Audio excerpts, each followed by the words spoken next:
In the heart of Texas lies Echo Hill, a place marked by a chilling local legend. It's centered around an old, abandoned hospital that's been closed for over 2 decades, ever since a devastating fire in 1999. But here's the unsettling part.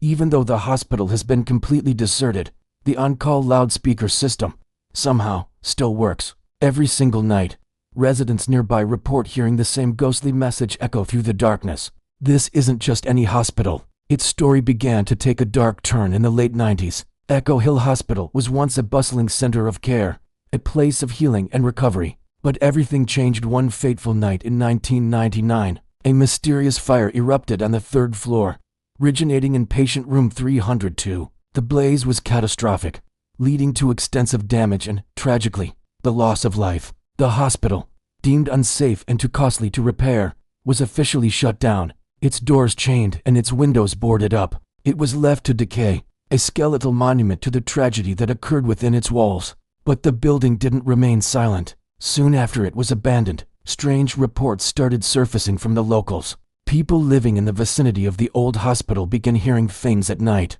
At first, they dismissed it as the wind or their imagination, but the sounds became clearer, more distinct. It was the hospital's old loudspeaker system, broadcasting a message into the empty night. The voice was faint, distorted by years of neglect, but the words were always the same.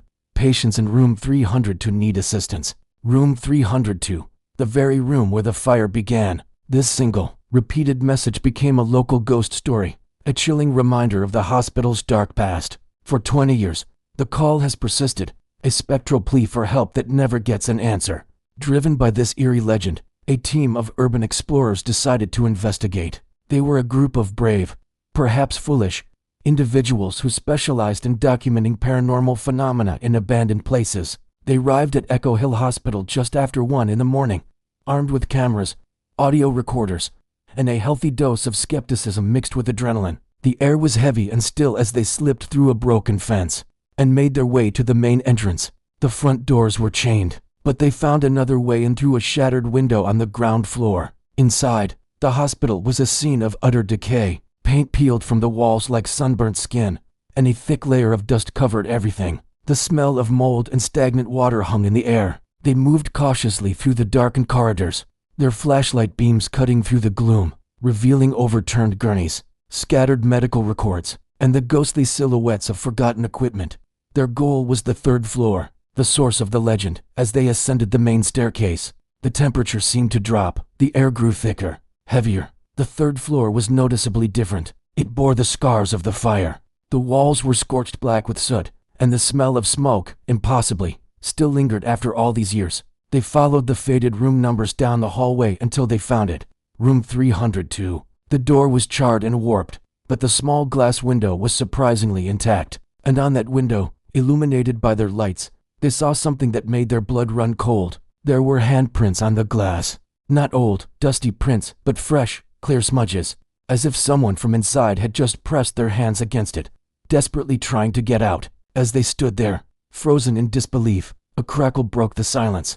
The ceiling speaker directly above them, rusted and ancient, sputtered to life. A distorted, tinny voice filled the hallway. "Nurse Emma, go to room 302. The explorers exchanged panicked glances. They knew the hospital's history. They knew that a nurse named Emma was one of the people who had tragically died in the fire. Right here on this floor, while trying to rescue patients, the disembodied voice calling for a long-dead nurse sent a wave of terror through the group. Despite their fear, their curiosity or perhaps some unseen force compelled them to go further. Taking a deep breath, the leader of the group pushed open the creaking, charred door to room 302. What they saw inside was beyond anything they could have imagined. The room was a burnt-out shell, yet their cameras began capturing inexplicable activity. A hospital bed, its mattress burnt away to the metal springs, started to move on its own. The head of the bed slowly raised, then lowered, as if adjusting for an invisible patient. An old IV stand next to the bed began to sway,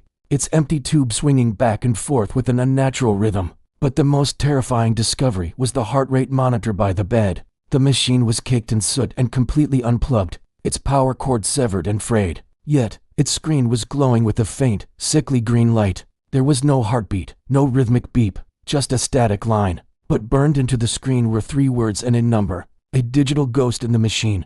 302, still waiting. A heavy silence fell over the group as they stared at the impossible message. One of the members, his voice barely a whisper, broke the silence.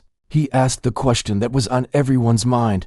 Who is 302 waiting for? The response was immediate and horrifying. The loudspeaker in the hallway crackled again, but this time, the voice was different. It wasn't the tinny, distorted voice from before. It was a perfect mimicry of the explorer who had just spoken. His own voice, amplified and echoing through the dead hospital, answered his own question. Waiting for you. Pure panic erupted. The explorers didn't hesitate. They turned and ran, stumbling over each other in a desperate scramble to escape. They fled down the soot-stained hallway, their terrified screams echoing alongside the sound of their own frantic footsteps. They didn't look back. They bolted down the stairwell, their flashlights bouncing wildly, creating a chaotic dance of light and shadow on the decaying walls. They burst out of the hospital and didn't stop running until they were back at their car, gasping for air, their hearts pounding in their chests. As they fumbled with the car keys, their hands shaking uncontrollably, the hospital's loudspeaker had one final message for them. The voice, now back to the original distorted tone, echoed one last time across the grounds. Its message clear and final. Patient 302 has been admitted. The group sped away from Echo Hill and never returned. After their story got out, local authorities took action. Room 302 was officially sealed, its door welded shut and the hallway leading to it barricaded. They hoped that by sealing the room, they could seal the horror within it. But they were wrong. Even today, the people living near Echo Hill Hospital will tell you that nothing has changed. Every night, like clockwork, the old loudspeaker crackles to life, and the same ghostly plea echoes through the darkness, a timeless, desperate call from a room that can no longer be entered. 302 needs help.